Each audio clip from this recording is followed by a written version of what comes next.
Welcome to the Geocacher's tour of the night sky.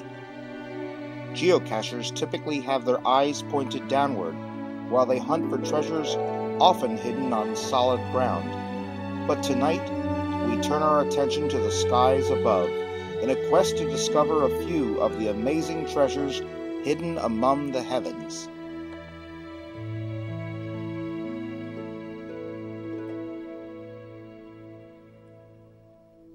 You're looking at the Milky Way, the galaxy in which we live. It's a spiral-shaped galaxy that contains about 200 billion stars, including our Sun. It is about 100,000 light-years across and about 10,000 light-years thick. If you are at a place which has a very dark night sky, you can sometimes see the Milky Way as a thick band of stars in the sky of our own galaxy.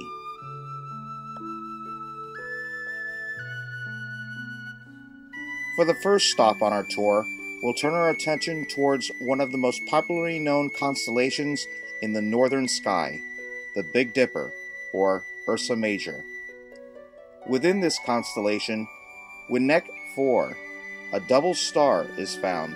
Messier discovered it in 1764 while he was searching for a nebula that had been reported in the area.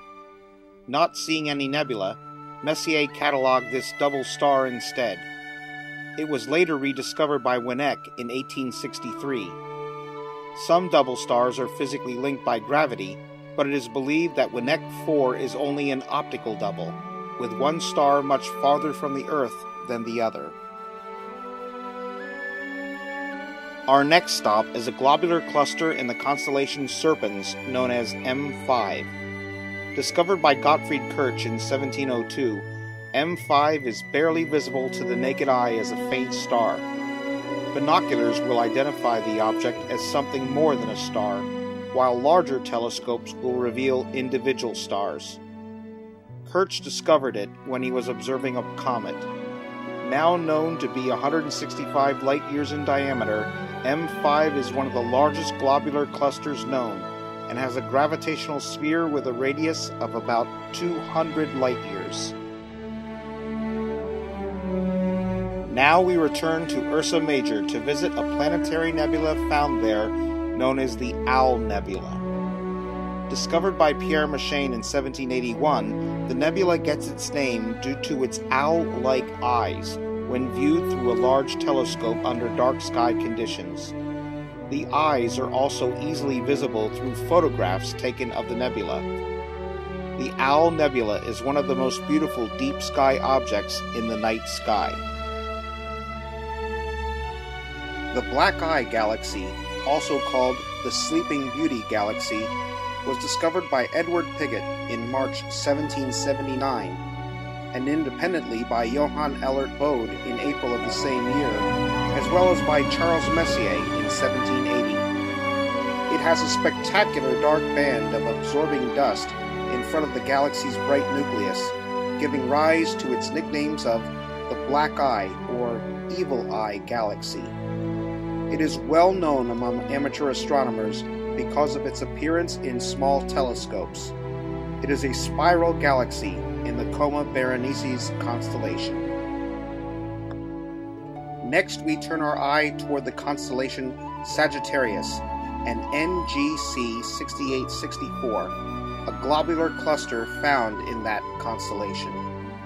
It was discovered by Pierre Méchain in 1780 and included in Charles Messier's catalog of comet-like objects that same year.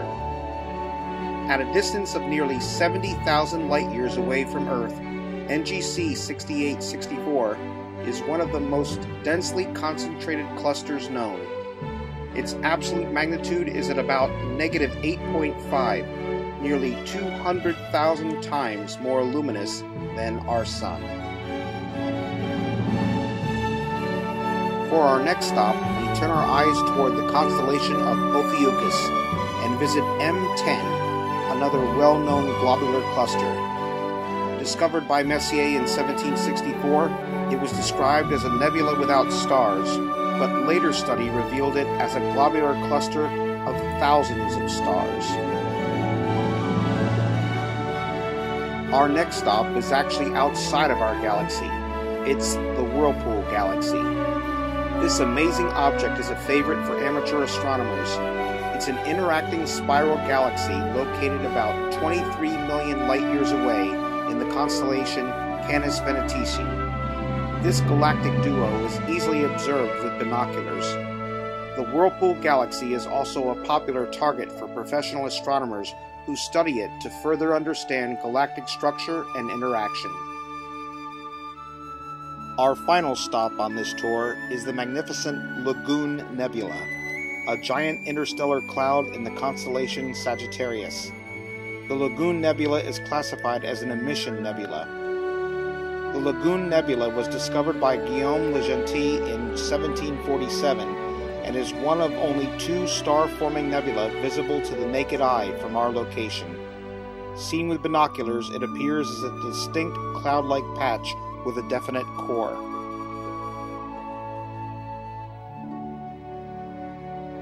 Thank you for joining me for this tour of just a few of the hidden gems of the night sky.